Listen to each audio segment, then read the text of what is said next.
Railway को पूरे मुल्क आंध्र प्रदेश, आप जानते हैं आप कहाँ के वासी हैं, कहाँ के रहने वाले हैं, आंध्र प्रदेश है, गंगा के किनारे यह भगवत गढ़पुर बसा हुआ है और इसका ख्याति सदियों से है, उसको कोई मिटा नहीं सकता है। भाइयों बहनों, यहाँ से हवाई जहाज परिचालन पहले होता भी था, उसमें क्या किस तरह की त्रुटि हुई। हम लोगों को एक साधारण हवाई जहाज के लिए भागलपुर क्या मांगे और आवाज़ बुलंद करके दिल्ली तक हमारे श्री कमल जायसवाल जी संयोजक और उनके टीम जो गए हैं दिल्ली, तो प्रजातंत्र में इसी तरह से होता है। जब आज़ादी की लड़ाई गांधी जी लड़ रहे थे तो उसमें भी इसी तरह से लड़ाई लड़के देश के लिए कुछ प्राप्त किए और प्रजातंत्र की जो अवधारणा है उसमें इसी तरह का संघर्ष होता है, इसी तरह से मांगे रखी जाती है और मांगे पूरी भी होती है। और यही हमारा अंग प्रदेश या अंग धरती की ओर से कहना है, अपनी ओर से भी कहना है कि हम लोगों को इस कार्यक्रम यानी इस संघर्ष, इस इनकलाब के लिए अपना जो मोर्चा हम लोगों ने खोला है उसको बंद नहीं करना है, उसको अक्षुण्ण रखना है जब तक यहाँ से हवाई जहाज उड़ नहीं जाता है। जी जी बिल्कुल, यही हमारा मैसेज है। अपना परिचय बता। कुमोद कुमार राय, मैं अधिवक्ता हूँ पटना उच्च न्यायालय में और एक चैनल है हरियाणा का DSS न्यूज। हाँ जी, आज भी धरना प्रदर्शन लगातार और यहाँ से टीम भी गई है राजधानी, तो क्या मतलब जो है क्या कुछ अब तक में मतलब मिला है? ये भागलपुर हवाई जहाज संघर्ष सेवा समिति का ये धरना, ये भागलपुर जनमानस का धरना है, ये भागलपुर की जनता का धरना है। इसके नेतृत्व में भागलपुर हवाई जहाज संघर्ष समिति सामने आई और भागलपुर की जनता का भाव को कि यहाँ पर जैसे ही हमारा भागलपुर स्मार्ट सिटी के गिनती में आ गई तो हम स्मार्ट सिटी में हवाई जहाज में एक बहुत अहम व्यवस्था रखती है। अगर हमारे यहाँ हवाई जहाज का व्यवस्था नहीं है तो स्मार्ट सिटी किस बात की? इस बात के लिए संघर्ष समिति आगे बढ़ी और संघर्ष समिति की जो हमारी टीम गई है, टीम के अनुसार हमारा जो वहाँ पर उड्डयन मंत्री के साथ बात हुई है, उनका कहना हुआ कि प्रदान करेंगे, लेकिन इस बीच हम यहाँ पर जो हवाई सेवा उपलब्ध कराती है कंपनियाँ, उसके साथ मैं विचार करूँगा। विचार करने के बाद जहाँ तक होगा हम 40% अपना सब्सिडी हम भारत सरकार की तरफ से सब्सिडी देंगे कि आपको अगर वहाँ के हवाई जहाज कॉस्टली भी हो, क्योंकि अगर हम फर्स्ट विमान अगर पहले हमारा जो विमान अड्डा हवाई अड्डा है वहाँ से मैं उड़ाऊँगा, अगर हमको वहाँ पर अगर कंपनी को ज़्यादा कॉस्टली लगे तो उसमें अगर 40% की मुझे सब्सिडी देना होगा तो मैं देने के लिए तैयार हूँ।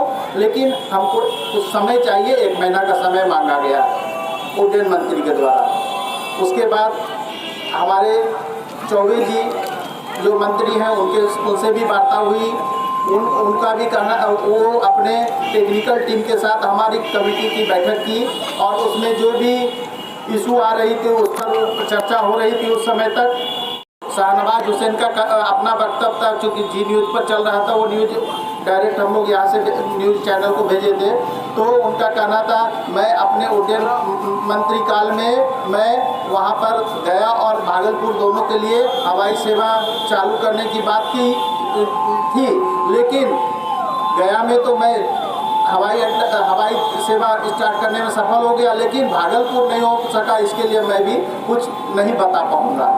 इस प्रकार हमारे निशिकांत दुबे से भी बातचीत हुई हमारी टीम को। निशिकांत दुबे के द्वारा कहा गया कि आपके सांसद आपके साथ हैं, श्री अजय मंडल, और अजय मंडल के साथ हम लोग मिलकर जिस प्रकार हम प्रयास करके देवघर में हवाई सेवा का आरंभ किए, उस तरह हम आपके कंधे से कंधे मिलाकर दिल के अंग वस्त्र हमारे उड्डयन मंत्री को देकर उन्हें सम्मानित भी किया गया। जी, अपना परिचय बताएं। मैं पवन कुमार शाह, हवाई जहाज संघर्ष समिति कोर कमेटी के मीडिया प्रभारी। ब्यूरोक्रेट्स और एरिस्टोक्रेट, मॉडर्न एरिस्टोक्रेट हमारे पॉलिटिशियन होते हैं, ब्यूरोक्रेट्स हमारे पदाधिकारी होते हैं। दोनों को ट्रेनिंग दी जाती है कि ना तो करो ही नहीं, तुम दोनों के डिक्शनरी में ना नहीं होनी चाहिए। ये खुशफहमी पाल लेना कि बड़ी अच्छी बातें हुई हैं, चूँकि एज ए व्यक्ति, एज ए मैन, हमारे उड्डयन मंत्री लाजवाब इंसान हैं, खूबसूरत इंसान हैं, मैग्नेटिक पावर है उनके चेहरे और उनके लुकिंग में, और आवाज़ तो बड़ी मीठी और सुरीली है। तो हम तो गदगद हो जाएंगे डेलीगेट्स के मेंबर, डेलीगेशन की इतनी बातें तो बड़ी सफलपूर्वक हुई। और आशा है 3 तरह की स्थितियां बनती हैं। मैं हमारे मीडिया के साथी इलेक्ट्रॉनिक मीडिया का 2 मिनट समय लेते हुए बताना चाहूँगा ये दर्द। मैं शुरू करूँ जी बड़ी भागलपुर, पढ़े कौन भी हम हाँ भागलपुर शहर में हवाई जहाज सेवा और इसकी मांग कोई नई बात नहीं है। थोड़ा 2 मिनट आपका समय लेते हुए मैं आपको ले जाना चाहूँगा सन 1969 की तरफ। 69 से 71 तक भागलपुर से कलिंगा एयरवेज के द्वारा हवाई जहाज चलाया जाता था यहाँ, और उस समय की परिस्थिति और आबादी के हिसाब से यात्री भी मिलते थे। तब ये तकनीकी तरीके से भी दुरुस्त था, लैंडिंग के लिए भी दुरुस्त था, और सारी प्रक्रियाएं पूरी हुई होंगी तब उनको परमिशन मिला होगा और यहाँ से हवाई जहाज उड़ता कलकत्ते से भागलपुर, भागलपुर से पटना, वहाँ से मुजफ्फरपुर, फिर वहाँ से रक्सौल, रक्सौल से मुजफ्फरपुर, पटना, भागलपुर और कलकत्ता चलता। अगर बहुत लंबी कहानी नहीं कह करके सीधे इन दिनों की बात 1 दशक 2 दशक की बात की जाए तो पेचीदगियों पर पेचीदगियाँ। एक होता है कमीशन आयोग, उसी के साथ उसका जुड़वां शब्द होता है ओमिशन।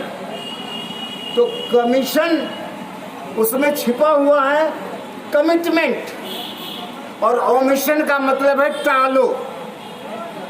बताइए कि क्या हवाई जहाज यहाँ ये इसलिए ज़रूरी है कि ये भागलपुर सिल्क नगरी है जी, और सिल्क हम लोगों का देश के कोने से लेकर के विदेश तक मिल जाते हैं, जिसकी उपलब्धि समय पर जगह जगह पर नहीं हो पाता है। और बाय ट्रेन से या बाय मोटर कार से जो गाड़ी लेकर जाती है, बीच में विभिन्न प्रकार की समस्याएं उत्पन्न हो जाती है। इसके पहले भी हवाई जहाज के लिए अश्विनी चौबे जी के रीजन में हुआ था, लेकिन उनके रीजन काल में उनके द्वारा इस पर आरोप लगा दिया गया, जिसके चलते हवाई जहाज का यहाँ आज तक कोई कार्यक्रम आगे नहीं बढ़ा। और अभी जो धरना प्रदर्शन किया जा रहा है ये हमारे भविष्य के लिए, आने वाले पीढ़ी के लिए बहुत अच्छा है। क्या परिचय आपका नाम? मैं राम प्रवेश सिंह निषाद, अधिवक्ता और समाजसेवी हैं। और जहाँ भी अपने आप में जाति के बीच में चाहे दिन मोहल्ला वगैरह में लड़ाई झगड़ा गोली बंदूक चलती है तो उसको हम थाना पानी के मुकदमा उठाते हैं। एसपी हो डीएसपी हो कोर्ट का जिसे दे करके गरीबों को जहाँ तक होता है। बताइए कि क्या हवाई जहाज यहाँ ये इसलिए ज़रूरी है कि ये भागलपुर सिल्क नगरी है जी, और सिल्क हम लोगों का देश के कोने से लेकर के विदेश तक मिल जाते हैं, जिसकी उपलब्धि समय पर जगह जगह पर नहीं हो पाता है। और बाय ट्रेन से या बाय मोटर कार से जो गाड़ी लेकर जाती है, बीच में विभिन्न प्रकार की समस्याएं उत्पन्न हो जाती है। इसके पहले भी हवाई जहाज के लिए अश्विनी चौबे जी के रीजन में हुआ था, लेकिन उनके रीजन काल में उनके द्वारा इस पर आरोप लगा दिया गया, जिसके चलते हवाई जहाज का यहाँ आज तक कोई कार्यक्रम आगे नहीं बढ़ा। और अभी जो धरना प्रदर्शन किया जा रहा है ये हमारे भविष्य के लिए, आने वाले पीढ़ी के लिए बहुत अच्छा है। क्या परिचय आपका नाम? मैं राम प्रवेश सिंह निषाद, अधिवक्ता और समाजसेवी हैं। और जहाँ भी अपने आप में जाति के बीच में चाहे दिन मोहल्ला वगैरह में लड़ाई झगड़ा गोली बंदूक चलती है तो उसको हम थाना पानी के मुकदमा उठाते हैं। एसपी हो डीएसपी हो कोर्ट का जिसे दे करके गरीबों को जहाँ तक होता है